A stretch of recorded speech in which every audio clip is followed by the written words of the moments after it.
Hi, Amanda. Hi, Amy. Hi, Kimber. How are y'all doing today? Doing great. Happy to be here. Good. We're so happy to have you. Sorry to everyone watching. We got a little bit of a delayed start because for some reason Restream will not connect to Facebook. So I hope that everyone is able to watch on YouTube instead. If not, this will be recorded and of course we'll share it back. So today we are talking about how to maximize mobile giving, and we have Amanda with us and Amy with us. Amy is the customer success manager at GiveWP, and her primary responsibilities include facilitating smooth onboarding processes for newcomers and guiding established users in discovering innovative solutions to satisfy their fundraising needs. When she's not helping our wonderful customers, she can be found at the beach, playing with her dog, or in her home studio painting and drawing. Amy, tell me more about this painting. What kind of painting do you do? I dabble in a little bit of everything. Lately, I've been doing watercolors and acrylics. I paint kind of just everything, a lot of sci-fi, horror, crazy stuff. It's so cool. My sister picked up painting during the pandemic. Like, I have some of her very first paintings on my wall, and the first ones are like just gibberish. Yeah. And now they're so, like, a couple of years later, they're so good, and she sells them and is like put in a book. So I always love to hear about, like, I am not artistic at all. So I'm like, tell me more, because I don't have any hobbies like that at all. So Amanda, I know that you have hobbies like studying and teaching yoga and, I don't know, traveling to see Beyonce, but you're also our director of customer success at Stellar WP, which is GiveWP's parent company. And I know that you went to Stellar from GiveWP, where you kind of like honed your expertise, and now you get to, as you say, sprinkle that success magic all across the Stellar WP brand. So why don't you just tell us a little bit more about that transition? Absolutely. It felt like such a natural transition as we were getting into the Stellarverse, learning all the different brands. And I know from the entry point of GiveWP, focusing on the customer pain points was always the main priority. Mm-hmm. And that has just been transcending across all of our brands now, as we're all trying to make that a priority to then put it into action into all the ways, into the way that we're communicating with customers, mm-hmm. in our documentation and in our support channels, and then also in our marketing. And the new features that we're releasing. So it's really cool to see how customer success has a piece in everything that we do, because we're just listening to our customers and getting excited for what's next for all of our brands. Yeah, Stellar is very lucky to have you, because I just know after working with you for a couple of years at Give, and now we have kind of Amy in your place, but you guys did a really incredible job kind of building that success team out, and between customer success and technical support, I feel like our users have always been, really singing y'all's praises about how great it is to work with y'all. So I'm glad that the rest of Stellar is getting a chance to meet and greet Amanda. Thank you. That's very kind. And it does mean I don't get to talk to you as much, which I guess is fine, but I talk to Amy more now, so it's okay. I miss you. Yeah. So really quick, before we get started, just a couple quick housekeeping notes. I kind of already mentioned it before, but just in case anybody missed it, we are recording this. It will be available on YouTube immediately. And because we are having issues with the Facebook stream for some reason, I will make sure that I push that recording to our Facebook pages, including our group, and just our standard GiveWP page. So if you need to see it there, you'll be able to.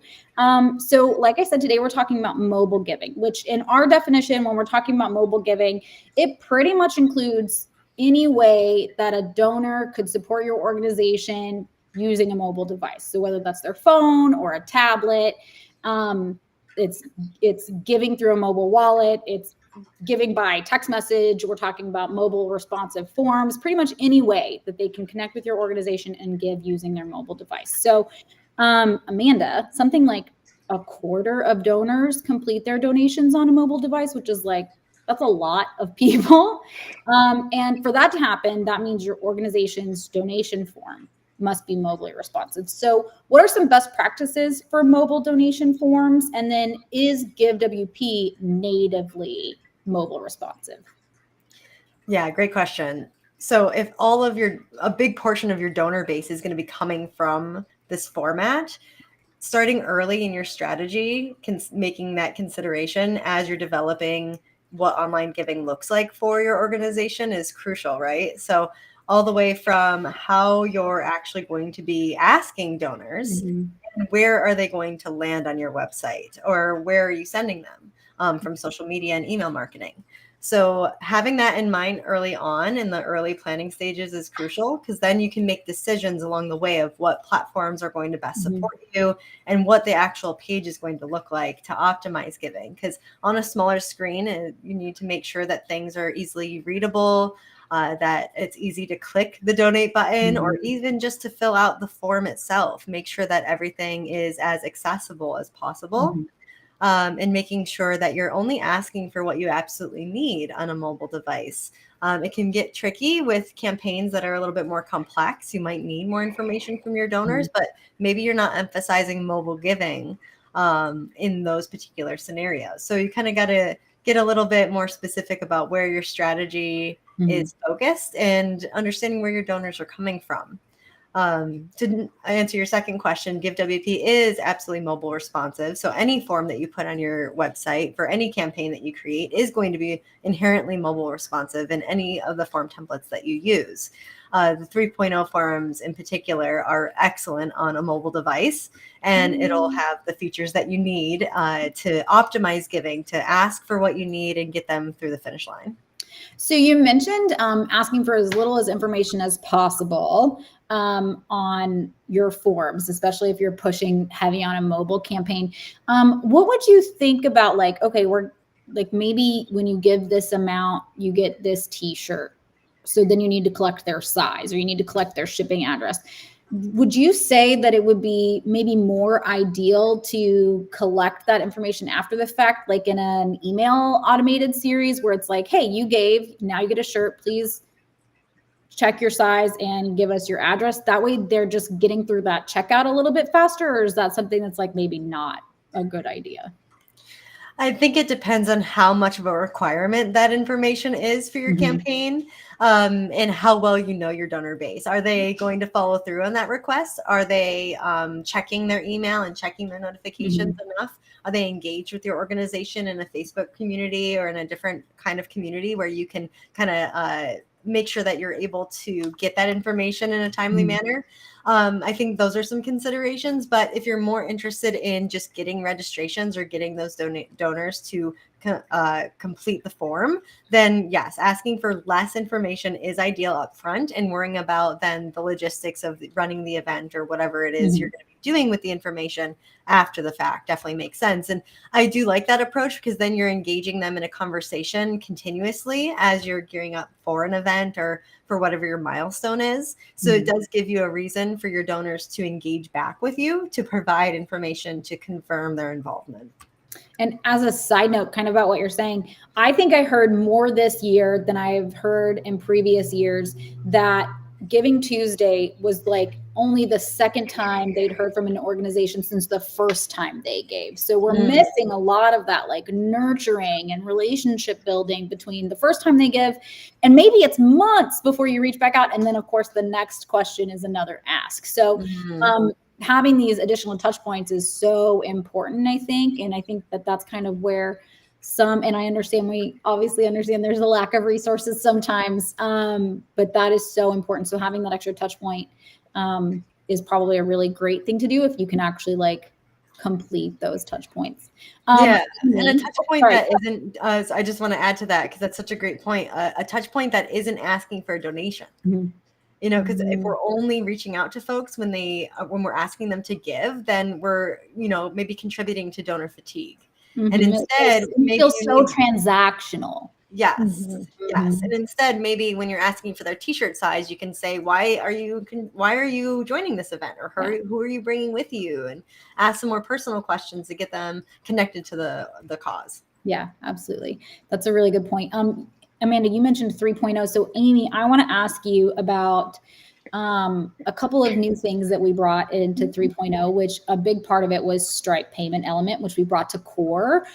So all of those payment methods that are associated with Stripe are now free in the core product of GiveWP, which means that you can activate as an organization a really wide range of payment methods. So one new payment method with this element is Cash App, which is, you know, just a new mobile wallet type of platform similar to Venmo. But these mobile payments, so we're talking Cash App, we're talking Venmo, Google Pay, Apple Pay, a million other things I'm sure that I'm missing, are really important. But why is it important for an organization to have these kind of like multiple ways to pay, but specifically mobile wallets? Yeah. So we talked earlier, Kimber, I use everything, every payment app I can get my hands on, because it's such a convenient way to either make a donation or pay for something or pay a friend back for coffee. It already lives in my phone, right? Our phones are our lives right now. So having you could that, like surgically attach mine to my hand. it's a part of me. So having that on hand automatically, and then catering to your donors already using their phones is going to cut down, you know, that donor fatigue that Amanda mentioned, and then the donor friction of just, you know, presenting them things they're not familiar with. You want to meet donors where they're at. They're already using these payment apps for all kinds of transactions. So like I said, Apple Pay, Google Pay, Cash App, and I have all of them, and I want to use them. And then you don't have to worry about, you know, putting in a credit card number, memorizing your credit card number. You don't have to worry about memorizing your bank details. It already all lives within the app. So, you know, visiting a donation form, you see that familiar icon for whatever application that you're using, like, oh, perfect. I don't have to think about it. I've already, you know, decided I'm going to contribute to this great organization. So it's right there. The whole point is make it as convenient and easy for your donors as possible. You make a really good point, because literally, like, I think yesterday I was trying to buy a Christmas gift and they didn't have like Apple Pay or anything like that. I had to put my credit card information in, and I have my credit card information stored like in my browser on my phone or whatever, but the site would not allow me to like auto. And I was like, screw this. I am not going to go find my debit card and I'll find it somewhere else. And that's what I did.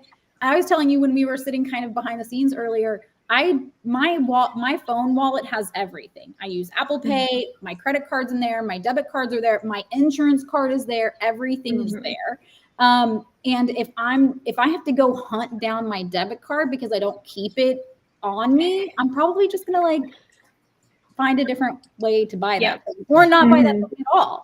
You know, so same thing for donations, like being able to just open up Venmo and just use my balance or pull it directly from my bank card anyways, and just be able to shoot a couple of bucks to an organization that I support or a new one, is so super easy. And it's like, why would you want to add friction to the process by like, you need to go find your debit card? Like, I don't want to do that. Right.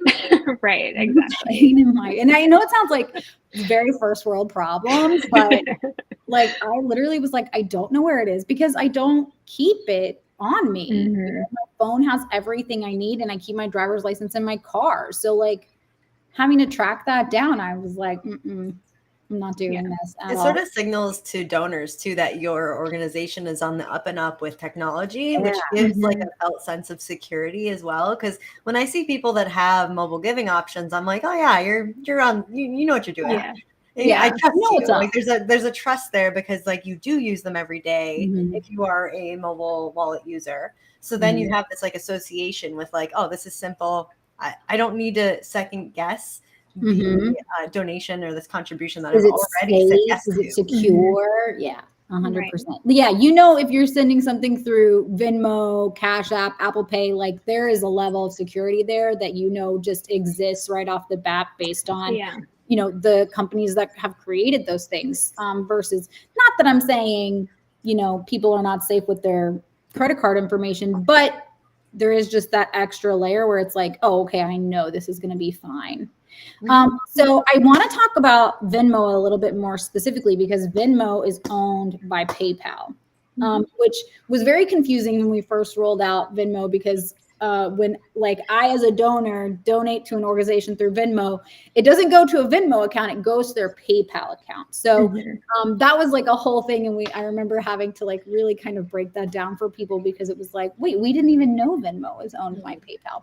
But that adds, kind of to bring back the other point, that adds an additional layer. It's like, oh, I trusted Venmo, but now I know it's owned by PayPal. Now I trust it even more. I know PayPal. So Venmo is used by like, I don't know, almost 100 million people. It's the most popular mobile payment platform in the United States.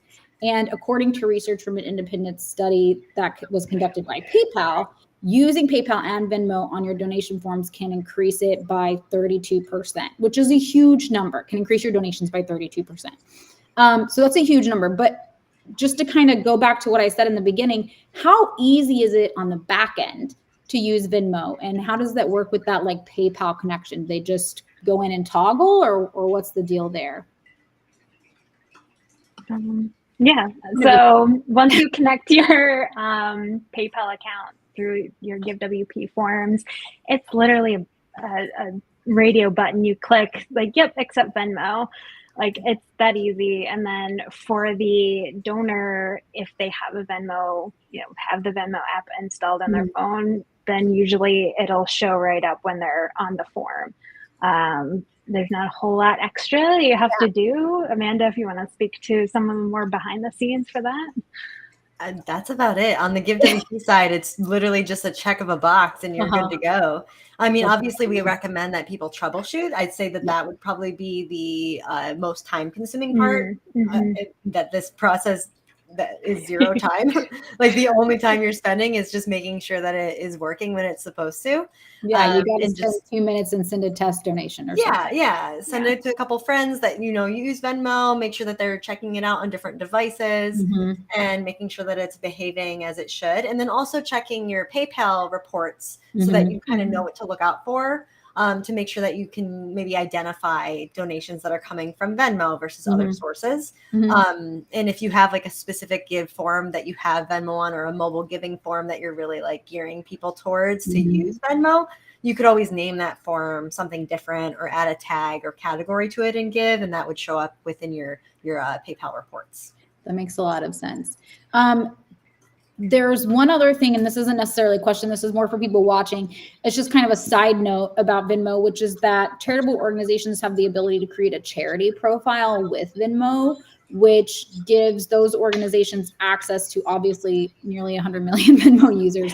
And then users can go in and browse those verified charities by category, and find an organization to give to. And this year, when I just happened to open my Venmo account to send some money to someone on Giving Tuesday this year, and right there, front and center, as soon as I opened my page, was like, it's Giving Tuesday, find an organization. And the only way that you could do that was if you were verified by Venmo. So just another like interesting thing to keep in mind. That may be like a good way to be found when you might not normally. So just something to throw out there. I want to move on past kind of mobile wallets and move into another way to leverage mobile donations, which is text to give. So Amanda, first and foremost, what is text to give? Like, how does it work? Yeah, text to give has I'd say a lot of different meanings in people's minds. So it is good to define, at least from our perspective, coming from GiveWP. So our text to give add-on gives donors the ability to send a text to donate. So it's not a communication directly to the donor, it's the donor to you. So we use Twilio to make that connection, to make texting possible. So you would get a Twilio account and connect it with your GiveWP account to make this all happen. And you can customize your messaging. And before all that really happens, it's about deciding how you're using a text to give strategy. And in this particular case, it works really well to share your number at an event, or maybe in a virtual event, somewhere where it's a bit easier for folks to access a phone number versus maybe a QR code even, or just accessing your website directly. So you gotta pick like your strategy of like, where does it make sense to provide a phone number for donors, especially to encourage recurring giving. So in order for donors to make a contribution, maybe not even a recurring subscription necessarily, but a multiple giving scenario where they already have your phone number loaded up, they've already added their information because they've donated by text once before, then they can just send a text the next time and it will just process for them once they confirm it. So that's really where the power is ensuring that you're providing donors with a way to donate again and again to your organization. That's super easy because I feel like and we've talked a little bit about this in some of our content, specifically as it comes to recurring donations, is that younger demographics don't sign up for recurring donations at the rate that older demographics do, because they don't necessarily have the what's the word I'm looking for? Like the extra funds. You know, to commit to giving every single month. You know, we do say combat that by asking for a smaller donation every single month versus one small donation, you know, one time during the year. But anyways, so having this ability to just, like, when I think of the organization, like, oh, okay, I normally give to this cat rescue. And then I see some cute little kitty on TV and I'm like, oh, I haven't given to them in 3 months. Let me shoot $10 over there. Like, it's just super easy to do. Or if you're getting an email from them, or, you know, something, they pop up on your social media and you're like, oh yeah, let me just pop over a couple bucks. I have some extra money right now, without necessarily being locked in to a recurring subscription. I hadn't really thought about that. That's a really great idea.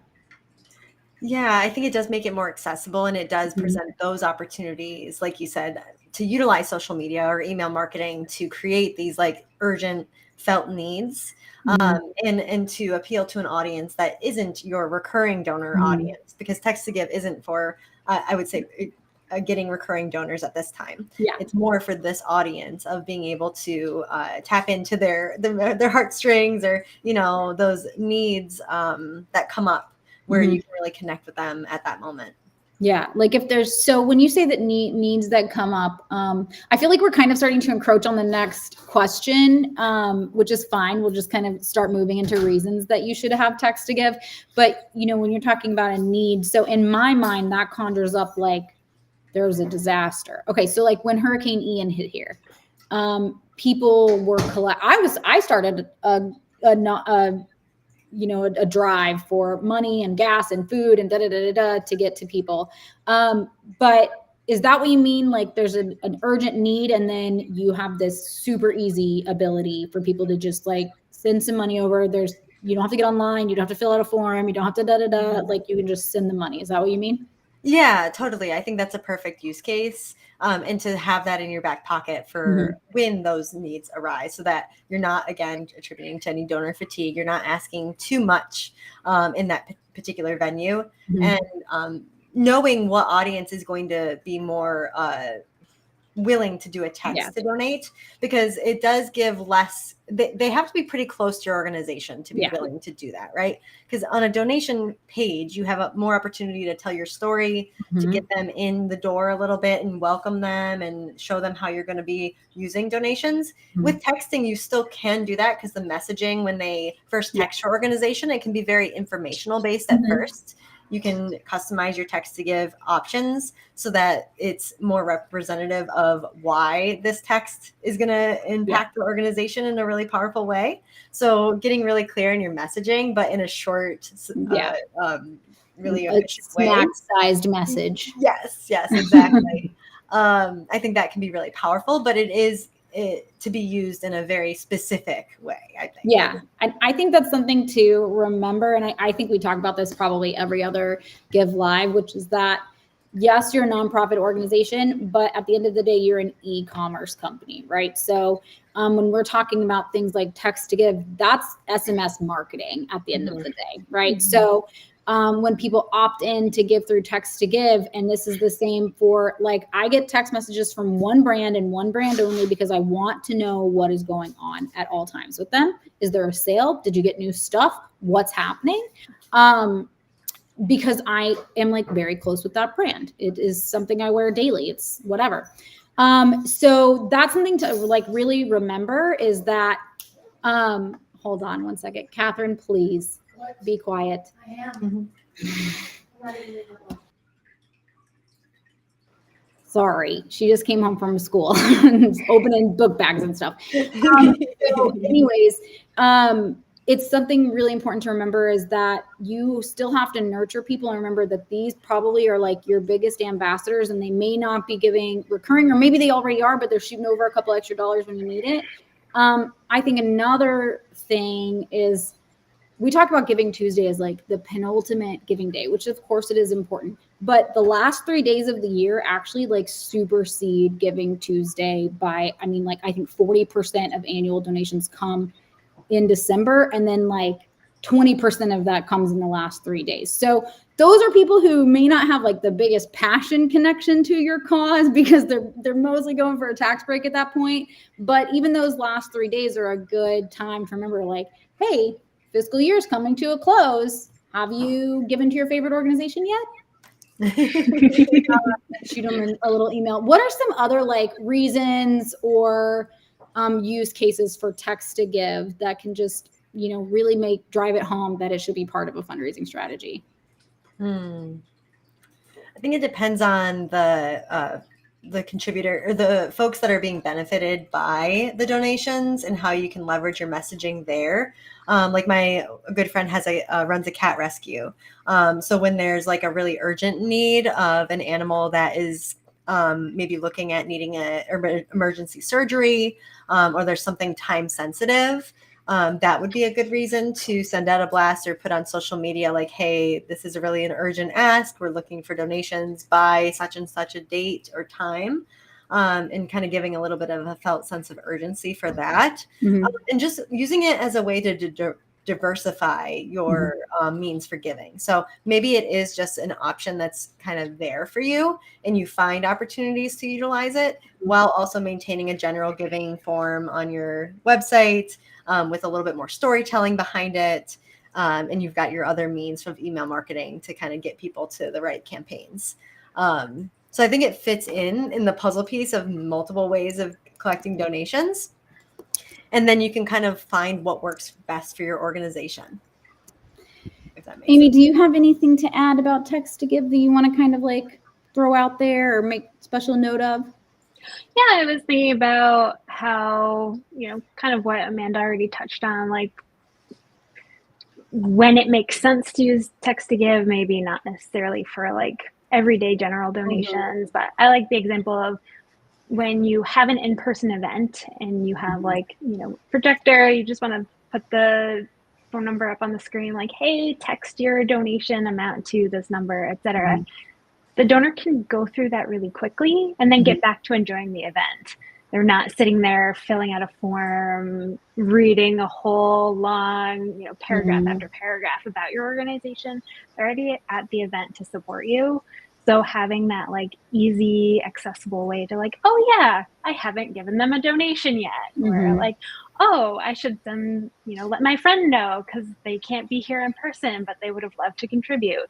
So it's just an easy way for the donor to do it quickly so that they can get back to either enjoying your in-person event or get back to work, get back to their life. Without going through a whole donation form where you might want to ask more, you know, pertinent questions for your more general donations on your website. I think it's just important to understand, you know, what's the best context for that and get in the mind of the donor as opposed to like, I'm the organization when we're desperate for funds. I need to approach this from the donor's perspective. When are they more likely to send a text message versus when are they more likely to spend the time to answer the questions that you might need that information? Absolutely. The one thing that I do want to note before we move past text to give is that this year there were updated regulations in regards to text to give, and those regulations have to do with the A2P10DLC, which stands for application to person as opposed to person, and then TLC refers to 10-digit long codes. So that's a phone number, of course. So if you are using text to give and you are using a system like Twilio, which if you're a GiveWP customer, you are, by definition, you are using A2P10DLC messaging, and you need to comply with these new regulations. So I'm going to drop a link in the chat just in case. It'll kind of walk you through A2P10DLC and kind of the instructions to make sure. I am not sure, and Amanda, if you know, or Amy, if you know, I know there was a little bit of a waiting list when these regulations first rolled out to get people up to compliance with Twilio. Is that still the case, or are they caught up? Do we know or not know? I'm not sure. Okay, no big deal. I was just curious because we talked about it a lot. So the next thing that I kind of want to talk about in regards to text to give is maybe like a little bit of a lower level kind of text to give. You don't have to necessarily like sign up for Twilio, but it is still kind of like on your phone. And something you can use at events is QR codes. So we don't have to talk about those at length, but Amy made me think about it, like just displaying it somewhere. So QR codes are great for those kind of events where maybe you don't have text to give, but you can put a QR code on printed materials, or you can display it on a board, or maybe it's on your banners or whatever. And then the QR code just directs them to those mobile responsive forms. So just another kind of way to get people to give on their phones, I guess. And they're really easy to make. So Amy, are there any other ways that we can encourage people to give on mobile devices? I mean, kind of along the same themes of what we've been talking about. I think focusing on what's already familiar to your donors and making it as easy as possible. I know we keep coming back around to like only ask the most necessary questions on your forms. So if you are like, perfect example, like a QR code where the link takes you to your donation page. I usually recommend set up different forms for those different instances. If it's an in-person event, or you're just at like a larger event and you have a booth, have a specific form designed for that like purpose, so that when the donor goes to that, they scan the QR code and the link takes them to your donation page.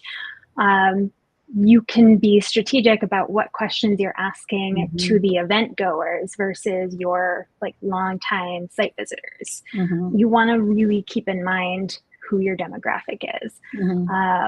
And then, we've been talking about mobile payment options. Use the ones that are familiar.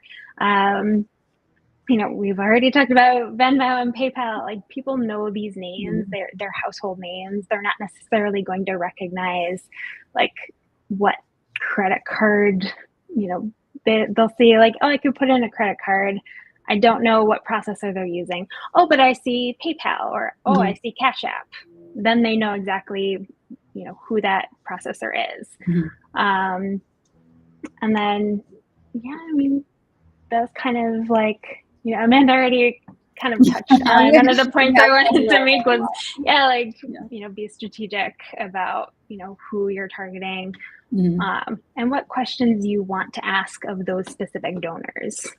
I think the point too about creating a different form for specific events or specific ways that people are contacting you is also really helpful for you as a nonprofit professional to understand what's working and what's not. So if you are let's say you're at a Pride festival and you set up a booth and you have your QR code and you're giving your stuff away, but nobody scans that QR code all day, like, was it worth your time to spend all day there? Maybe not. Maybe people will donate later, but it's really important to be able to kind of see how people are interacting, and then how to move forward. So, if the QR code is not the way to go, then maybe you switch to text to give. So just kind of being able to keep those things in mind. And if you're just sending everyone to the same form, it's a little bit harder to figure that information out. There was something else I wanted to talk about too that you mentioned, but now I can't remember. So maybe I'll remember later. I've seen at some events that I went to this year, folks had these little RFID stickers. It's similar to the QR code idea, but you just scan your phone over the sticker and it can bring you right to a donation page. And I thought that was really cool. And that's kind of probably the direction we're going to see a lot of mobile giving, or like getting people to a place on their mobile device at an event. But I think it's a fun way to maybe even diversify your giving out in the world, because if you make cute little stickers that are invoking of curiosity, maybe you could get somebody to visit your website to learn more about your organization that you normally wouldn't.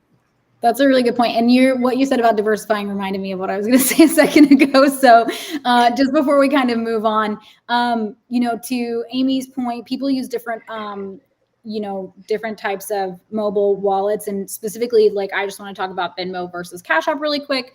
The people that use those platforms are dramatically different folks as far as demographics go. So just make sure that you're really, really considering. I mean, it doesn't hurt you to have every single thing available, but if you're going to drive one home over the other, make sure that you are choosing the one that more fits the audience that you're trying to reach. So whether that's a consistent audience you already have, or if you're trying to diversify and reach a younger audience, you want to make sure you have Cash App. All the young kids are using Cash App, and they're using Snap and not Instagram anymore, just in case you want to know that.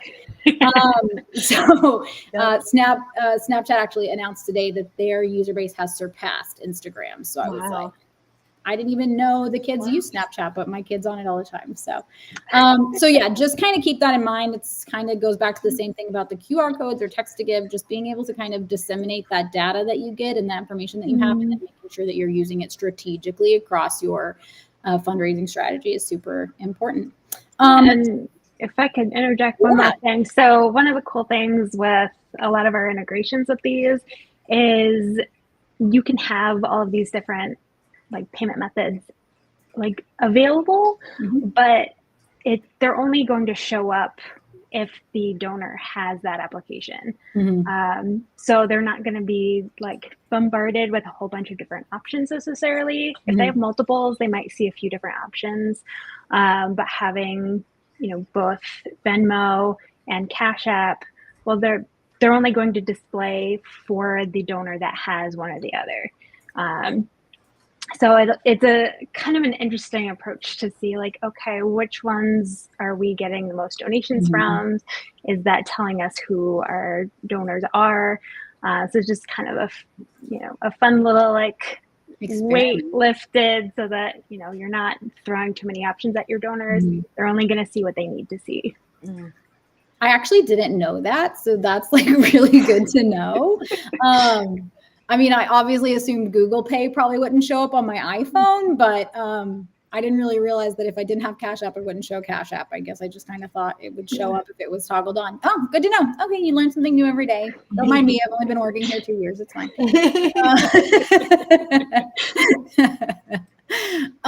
Okay, so we're going to kind of stop necessarily talking about the ins and outs of mobile giving, but I do want to talk really quickly about, of course, we want people to use Give, and I think that we have a lot of great, features and options that people like, and that's why they choose us as a fundraising platform. But just in general, what should fundraisers consider if they want to optimize their mobile giving strategy while they're choosing a fundraising platform? Absolutely. There's so many considerations there, but I think the most important is asking how much control you want over your forms, not just in the way they look and the way that you're displaying them on your website, but also your control over your donation data. So asking that question right up front, like, do you want to have ownership of your donor data, and recognizing that your most sensitive data is going to be handled by the payment gateway itself. Right. But if you want to maintain privacy and those concerns that donors might have, keeping it on your website is a great option, and GiveWP allows you to do that on WordPress. So you then have the flexibility of utilizing that donor data however you want to, and putting it into other systems to navigate reports and CRMs to manage your marketing efforts, and have a little bit more control over what that process looks like, so that you can have just as much software as you need, and not too much, where a lot of our competitors will have a lot of software that you don't need. But maybe you can kind of piecemeal what you do need with GiveWP. And being able to control the look and feel of the forms for a mobile giving experience, and ensuring consistency of your forms across a mobile experience is super important, of course. Yeah. And then just so anyone watching who maybe is not sure what we mean by, keeping your donor data, that really means that like we as a company have no idea who is donating to you, in what card they used, when they did it. We don't have that information. We couldn't tell you anything about your donor base from a privacy standpoint. So, whereas if you're using like a SaaS platform, they absolutely do have access to that data, because they're hosting it on their end, and we are not hosting that data for you. So just to kind of further dig into that, I just kind of wanted to mention that. Amy, do you think that there's anything else that you want to call out specifically about what to look for in a platform if you want to kind of focus on mobile giving a little bit more? Yeah, I mean, Amanda touched on a lot of the key points. Knowing where your data is going is one of the most important parts. That also ensures confidence in your donors that their data is being handled well. Obviously, if you're using GiveWP on your site, you are responsible for making sure your site is secure. Whereas if you're using a SaaS product and they're handling all of that for you, it does take some of the responsibility off of you. But then you have to put implicit trust in that platform. So, communicating that with your donors can be important. Technology is going way too fast. Like, there are weaknesses, and someone's always out there trying to get your data. So just being, upfront with, your donors about where their data is being stored. You can confidently say with, using GiveWP, we're not going to use your data for anything because GiveWP as a company doesn't have it. So I think just that would be my biggest sort of, point to drive home is you want to make sure that your donors feel confident and secure giving to your organization. And that's one of the things you have to look at when you're choosing your donation platform. Perfect. So I think that just about kind of wraps it up for us. I don't have any more specific questions, but do either of you have things that you kind of want to harp on a little bit longer, or something that we didn't cover that you do want to mention, or anything like that? I was just thinking about the balance between managing a mobile giving strategy and like what people are going to experience maybe on a different environment, like on a desktop or, while they're at their workday, kind of researching your organization. And I just want to mention, like, just thinking about your storytelling from that perspective. And if you do know that the majority of your donors are coming to a particular page that you're promoting on social media, and it's coming from social media, that your messaging might look different. It might not just be shorter. It might be a totally different, like, specific honed in initiative that you're prioritizing to get people more invested in your organization to make that quick decision. Because if they are visiting on a mobile device, they're typically going a little faster. Maybe they've got 15 apps open and they're scrolling and they're also like, clicking, and they might have your page open in the background, but they might come back to it. Whatever's going to get them to kind of come back and be convinced quickly. And like what their journey is in that whole experience of getting to know your organization. Yeah, I think that's really important, because I think I read not that long ago that since like 2021, the attention span of a mobile users it was only 4 seconds before, but now it's like 2.2 or something before they've like decided and they're moving on. So you really don't have time to be messing around. But, that just brings up another point, which is, you do want to make sure that your website is, or at minimum, your donation form and landing page are nice and clean and easy to read. I can't tell you how many times I come across a nonprofit that I'm like, oh, I really love their mission. And then I open their website and I'm like, this looks like spam. I'm not, just because the design of it. And like, I get that. But just something to note is that you have to make that really good first impression, whether they're coming from an email, they did a Google search, you got them from social, whatever it is. You only have a handful, not even a handful of seconds to grab their attention and get them to give. But, kind of like you said, I don't know. Let me just see how many tabs I have open in Chrome. I'll be embarrassed. I have so many open that it's just a smiley face right now, which means it's more than 99. So, because I am constantly opening links and I will come back to them. So, and it's Christmas shopping. I'm sure there's tons of like links in there. I'm like, oh, I need to buy this thing. But I constantly like, I don't have time to read this. I'm going to open this link, or I don't have time to make a decision about this. I'm going to open this and it's going to sit in my tabs, and eventually I'm going to revisit it. It might not be that day, but I am going to come back to it. So you do want to make sure that at a minimum, you are top of mind, even if they are not giving right away the second they come to your page. So absolutely important. Okay. Anything else? I just wanted to quickly mention, and I run into this all the time, on your, like the actual donation page, one of the things that can help make it more mobile responsive is to make sure that the donation form itself is at the top of your page. That should be the first thing that your donor sees when they go to that page. If you have a mission statement, if you have important information that your donor needs to know, it should go after the form, because if your donor has to spend time scrolling through a wall of text to, you know, it's probably really important information, but they've already clicked on your donation page. You know, think about your desktop page versus shrinking that down to a mobile device. It's going to be a whole wall of text before they even find the donation form. So if they're on a donation page, if you have that dedicated donation page, the form should be front and center. That should be the first thing they see, so they don't even have to think about it. Yeah, because if you're on the desktop, you can kind of maybe do it side by side if you need to, right? Like, here's some information. Here's our donation form. But when we're talking about a mobile or responsive form, those things are going to be like, whoop. You have to choose which comes first, the chicken or the egg. So it's really good information. All right, y'all. We are actually almost at the end of time. So we're going to go ahead and wrap it up. If anyone has questions in the chat, you can still drop them in the chat and we can answer them on YouTube, or you can join our Facebook community, ask questions there. We're always happy to answer questions. I think all three of us are there, plus our whole dev team and our technical support team. Everybody's there. So come chat with us. But that's all for me. Thanks, you guys.